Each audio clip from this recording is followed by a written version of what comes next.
kristal na dadalawa ko po ang inyong pagdiriwang ngayong araw na ito. Hindi po ako nagdalawang salita sapagkat ito po ang mga events na gusto kong puntahan. Pero bago po ako magpatuloy, gusto ko pong magbigay pugay sa aking dalawang naging kasamahan sa Kongreso, mga pinagpipitagan, mga higante sa Kongreso, Congressman Lito Atienza, Congressman Amado Bagatsing, na ngayon po ay alam kong babalik muli upang pasiglahin ang paglilingkod sa lungsod ng Maynila. Utang na loob ko rin po ang pag-iimbitang ito sa susunod at babalik na Mayor ng Maynila, ang aking kaibigan Mayor Yorme, at ang kanyang napili na magandang Vice Mayor, anak pala ni Calito, Chichi Atienza, ang susunod na Vice Mayor ng Maynila. Alam po ninyo kung bakit gusto kong makarating sa ganitong mga pagtitipon na masaya, makabuluhan, makahulugan.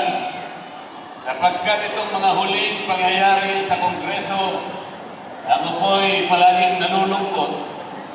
Sapagkat sa tuwing ako po ay magsasabi sa kanila na tayo po ay magkaisa, kapag ka po tayo nagdidebate, kailangan pong nakabatay po sa mga tuntunin natin. Ito po kasi ang kailangan para makita po ng ating mga kababayan kung paano po ang paglilingkod sa kanila. Ngunit, nakikita naman po ninyo yung nangyayari sa tuwing ako ay makikipag-usap sa kanila. Ay palagi na lamang po nila akong pinagtutulungan. Ginugulo po nila, pati po yung aking kinakain na hopya ay kanila pa po ginagaw sa akin. Sabi ko, parang hindi na ako masaya sa House of Representatives. Kaya po nagpunta ako rito, magpapatulong ako sa inyo na kung may pagpapatuloy ko pa po ang aking paglilingkod sa ating bayan. Samahan po ninyo ako, ihatid po ninyo ako sa kabilang kapulungan ng ating Kongreso na kung tawagin po ay Senado. 39 years na po pala ang kabaka. Ako po'y nakikisa sa inyong pagdiriwang. Sana po'y umabot pa ng panibagong 39 years ang kabaka sapagkat ang ganito pong mga organisasyon ang nagpapaunlad po sa isang bansa. Ito po ang tinatawag nilang social enterprise. Ito ang kailangan ng ating ekonomiya. Nagsasarili sa pamagitan ng inyong sariling pagsisikap, sarili ngunit sama-samang pagsisikap ay mapapaunlad po natin. Una ang inyong lungsod at pagkatapos ay makakatulong din po sa kabuuan ng ating ekonomiya. Narinig ko po kanina si Ka Amado nung sabihin niya, itinatag pala ang kabaka nang walang pera nang gagaling sa pamahalaan. Ito po ang importante. Nakatatayo sa sariling paa.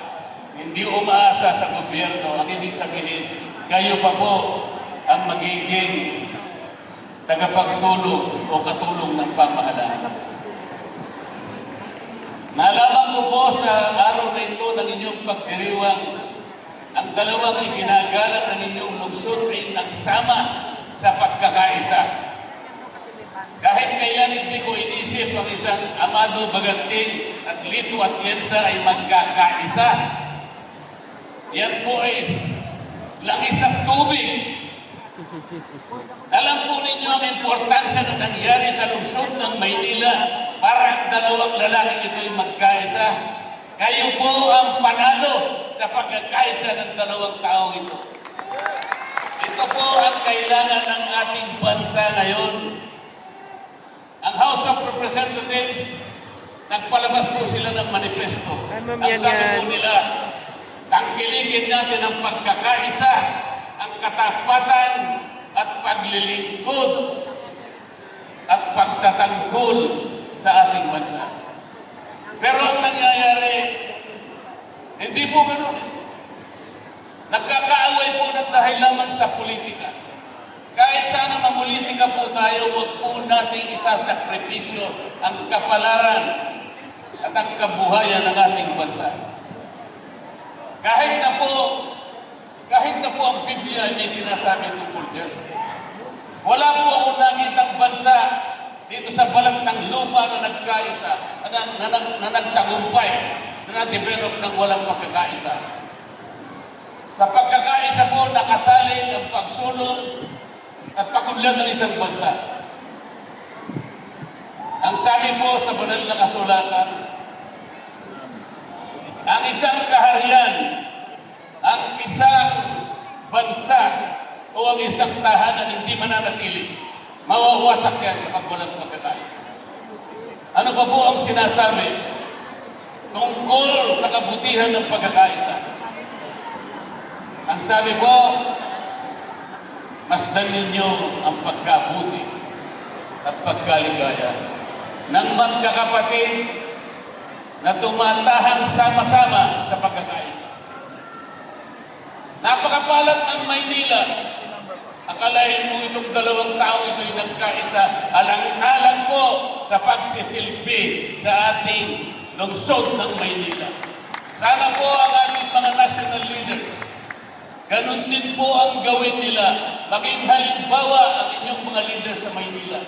Pangungunahan po nila at lalong-lalo ng pagbabalik ng isang Mayor Yorme upang ma-unite ang kabuuan ng Maynila. At kayo pong lahat ang makikinabang, kayo pong lahat ang mananalo. Yan po ang gusto kong makita. At pagkatapos na ako po ay maihatid po ninyo sa Senado. Lalo po akong magiging makabuluhan para sa inyo. Titingalain ang Maynila. Isang magandang halimbawa ng pagkakaisa. Tutulungan po kayong lahat para ang ating bansa po ay mauwi sa lahat ng pagkakaisa. Makakabuti po sa ating lahat, magiging maunlad po ang ating bansa. Salamat po sa pag-imbita niyo sa akin. Hindi ko po makakalimutan ang araw na ito. Isang karangalan, isang pribilehyo, makataupang palad ko kayo sa hapong ito. At babalikan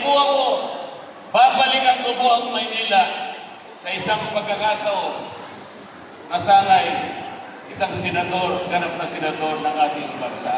Maraming salamat po sa inyong lahat. Maraming salamat! Mabuhay! Congressman Rodante Marcoleta!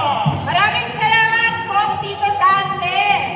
Alam ninyo, alam mo, partner, Tito Dante, mahal na mahal ko talaga yan.